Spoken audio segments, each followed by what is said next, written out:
ನಿಮ್ಮದೇ ಆಗಿರ್ತಕ್ಕಂಥ YouTube channel study with ಪರಶುರಾಮ್ಗೆ ಸ್ವಾಗತ ಅಂತ ಹೇಳ್ತಾ ಎರಡನೇ ರೂಪನಾತ್ಮಕ ಪರೀಕ್ಷೆ FA2 ಆಗಸ್ಟ್ 2025-26ರಲ್ಲಿ 7ನೇ ತರಗತಿ ವಿಜ್ಞಾನ ವಿಷಯದಲ್ಲಿ ನಾನು ಏನು ಮಾಡ್ತಾ ಇದ್ದೀನಿ ಅಂತಂದರೆ LBA ಬೇಸ್ರದಲ್ಲಿ ಒಂದು ಕ್ವಶನ್ ಪೇಪರನ್ನು ರಿಲೀಸ್ ಮಾಡ್ತಾ ಇದ್ದೀನಿ. ಸೊ ಇದರಲ್ಲಿ ಬ್ಲೂ ಪ್ರಿಂಟ್ ಇದೆ, ಕ್ವಶನ್ ಪೇಪರ್ ಇದೆ ಮತ್ತು ಕೀ ಆನ್ಸರ್ ಇದೆ. ಸೊ ಯಾರಿಗೆಲ್ಲ 7 ಸ್ಟ್ಯಾಂಡರ್ಡ್ನ ಎಲ್ಲ ವಿಷಯಗಳಲ್ಲಿ ಕೂಡ ನಿಮಗೆ ಕ್ವಶನ್ ಪೇಪರ್ಗಳು ಸಿಗ್ತವೆ. ಸೊ ಜಸ್ಟ್ ಈ ನಂಬರ್ಗೆ ತಾವೇನು ಮಾಡ್ಬೋದು, ವಾಟ್ಸಪ್ಪಲ್ಲಿ ಮೆಸೇಜ್ ಮಾಡಿ 9964050759ನಲ್ಲಿ ಮೆಸೇಜ್ ಮಾಡಿ ಪರ್ಚೇಸ್ ಮಾಡ್ಬೋದು. ಕಡಿಮೆ ಬೆಲೆಗಳಲ್ಲಿ ನಿಮಗೆ ಕೊಡ್ತಾರೆ. ಲೈಕ್, ಶೇರ್ ಮತ್ತು ಸಬ್ಸ್ಕ್ರೈಬ್ ಮಾಡೋದನ್ನು ಮಾತ್ರ ಮರೆಯದಿರಿ ಅಂತ ಹೇಳ್ತಾ ಈ ಕ್ವಶನ್ ಪೇಪರ್ನ ಬ್ಲೂ ಪ್ರಿಂಟನ್ನು ನೋಡೋಣ.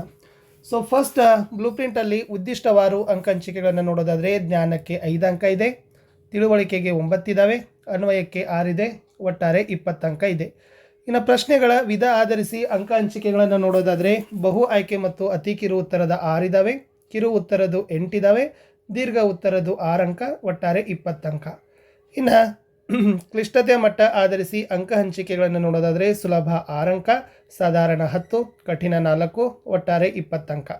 ಇನ್ನು ಘಟಕವಾರು ಅಂಕ ವಿತರಣೆಯನ್ನು ಕೊಟ್ಟಿದ್ದೀನಿ. ಕೇವಲ 15% ಮಾತ್ರ FA2ಗೆ ಕ್ಯಾಲ್ಕುಲೇಷನ್ ಮಾಡೋದ್ರಿಂದ ಪಠ್ಯಕ್ರಮವನ್ನು ನಾನು 2 ಪಾಠವನ್ನು ತೆಗೆದುಕೊಂಡಿತ್ತು. ಸೊ ಯಾವೆಲ್ಲಪ್ಪ ಅಂತಂದರೆ, ಸೊ ಫಸ್ಟ್ ಬಂದುಬಿಟ್ಟು ಆಮ್ಲಗಳು, ಪ್ರತ್ಯಾಮ್ಲಗಳು ಮತ್ತು ಲವಣಗಳು ಪಾಠದಲ್ಲಿ 1 ಅಂಕದ 3 ಪ್ರಶ್ನೆ ಹಾಕಿದ್ದೀನಿ, 2 ಅಂಕದ 2 ಪ್ರಶ್ನೆ, 3 ಅಂಕದ 1, ಒಟ್ಟಾರೆ 10 ಅಂಕ. ಅದೇ ಥರ ಭೌತ ಮತ್ತು ರಾಸಾಯನಿಕ ಬದಲಾವಣೆಗಳು ಅಂತಕ್ಕಂಥ ಪಾಠದಲ್ಲಿ 1 ಅಂಕದ 3 ಪ್ರಶ್ನೆ, 2 ಅಂಕದ 2, 3 ಅಂಕದ 1, ಒಟ್ಟಾರೆ 20, 10 ಅಂಕ. ಸೊ ಟೋಟಲಿ 20 ಮಾರ್ಕ್ಸ್ ಇದ್ದಾವೆ. ಸೊ 1 ಅಂಕದ 6 ಪ್ರಶ್ನೆ ಇದ್ದಾವೆ, 2 ಅಂಕದ 4, 3 ಅಂಕದ 2 ಪ್ರಶ್ನೆಗಳನ್ನು ನಾವೇನು ಮಾಡಿದ್ದೀವಿ, ಇಲ್ಲಿ ಇಟ್ಟಿದ್ದೀವಿ.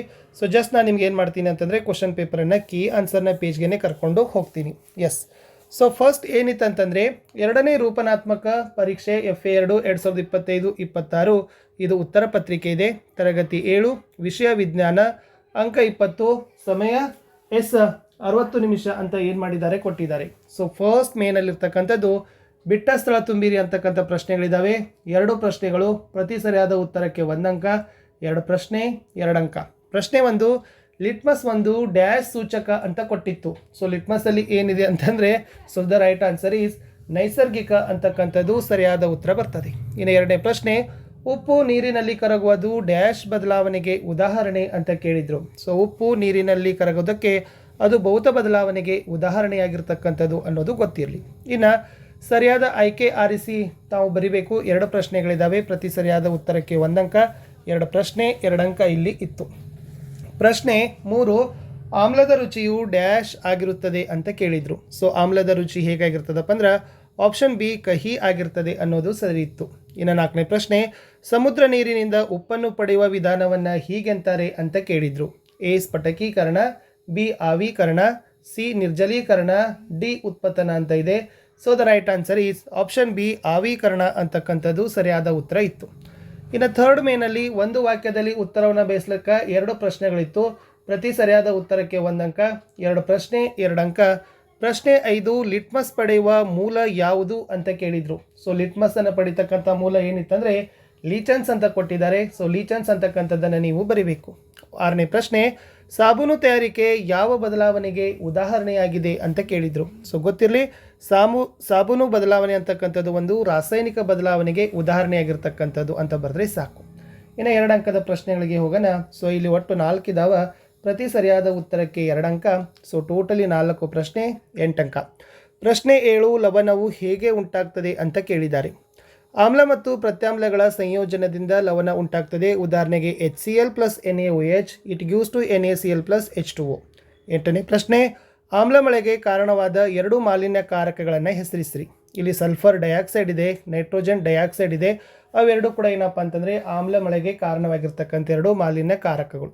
ಪ್ರಶ್ನೆ 9, ಭೌತ ಬದಲಾವಣೆಯ ಲಕ್ಷಣಗಳನ್ನು ಬರೀರಿ ಅಂತ ಕೇಳಿದರು. ಸೊ ಭೌತ ಬದಲಾವಣೆಯಲ್ಲಿ ಸ್ಥಿತಿ ಬದಲಾವಣೆ ಆಗ್ತದೆ, ಹೊಸ ಪದಾರ್ಥ ಉಂಟಾಗ್ತದೆ, ಆಮೇಲೆ ಪರಾವರ್ತ ಬದಲಾವಣೆ ಅಂತಕ್ಕಂಥ 3 ಪಾಯಿಂಟ್ಸನ್ನು ಬರಿಬೇಕು. ಇನ್ನು ಉಪ್ಪು ನೀರಿನಲ್ಲಿ ಕರಗುವುದು ಏಕೆ ಭೌತ ಬದಲಾವಣೆಯಾಗಿದೆ ಅಂತ ಕೇಳಿದರು. ಸೊ ವೆರಿ ಈಸಿ, ಉಪ್ಪು ನೀರಿನಲ್ಲಿ ಕರಗಿದರೂ ಕಾಯಿಸಿದಾಗ ಉಪ್ಪು ಪುನಃ ಮರುಪಡಿತೀವಿ.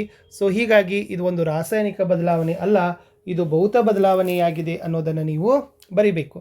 ಇನ್ನು 3 ಅಂಕದ 2 ಪ್ರಶ್ನೆಗಳಿದ್ದಾವೆ, ಪ್ರತಿ ಸರಿಯಾದ ಉತ್ತರಕ್ಕೆ 3 ಅಂಕ. ಸೊ ಟೋಟಲಿ 2 ಕ್ವಶನ್ 6 ಮಾರ್ಕ್ಸ್ ಇದೆ. ಪ್ರಶ್ನೆ 11, ಆಮ್ಲ ಮತ್ತು ಪ್ರತ್ಯಾಮ್ಲಗಳ ನಡುವಿನ ವ್ಯತ್ಯಾಸವನ್ನು ಬರೀರಿ ಅಂತ ಕೇಳಿದರು. ಆಮ್ಲಗಳಲ್ಲಿ H+ ಅಯಾನ್ಗಳಿರ್ತದೆ ಮತ್ತು ಹುಳಿ ರುಚಿಯನ್ನು ಹೊಂದಿರ್ತವೆ. ಆದರೆ ಪ್ರತ್ಯಾಮ್ಲಗಳಲ್ಲಿ H- ಅಯಾನ್ ಇರ್ತದೆ, ಕಹಿ ರುಚಿಗಳನ್ನು ಹೊಂದಿರ್ತದೆ ಅಂತ ಬರೆದ್ರೆ ಸಾಕು. 12ನೇ ಪ್ರಶ್ನೆ, ರಾಸಾಯನಿಕ ಬದಲಾವಣೆಯ 4 ಲಕ್ಷಣಗಳನ್ನು ಬರೀರಿ ಅಂತ ಕೇಳಿದರು. ಅದು ಹೊಸ ಪದಾರ್ಥ ಉಂಟಾಗ್ತದೆ, ಬಣ್ಣ ಬದಲಾವಣೆ, ಉಷ್ಣ ಉಂಟಾಗೋದು, ವಾಸನೆ ಬದಲಾವಣೆ, ಅನಿಲ ಬಿಡುಗಡೆ ಅಂತಕ್ಕಂಥ ಅಂಶಗಳನ್ನು ಬರೆದ್ರೆ ಸೊ ನಿಮ್ಮ ಉತ್ತರ ಏನಾಗ್ತದಪ್ಪ ಅಂದರೆ ಕಂಪ್ಲೀಟ್ ಆಗ್ತದೆ.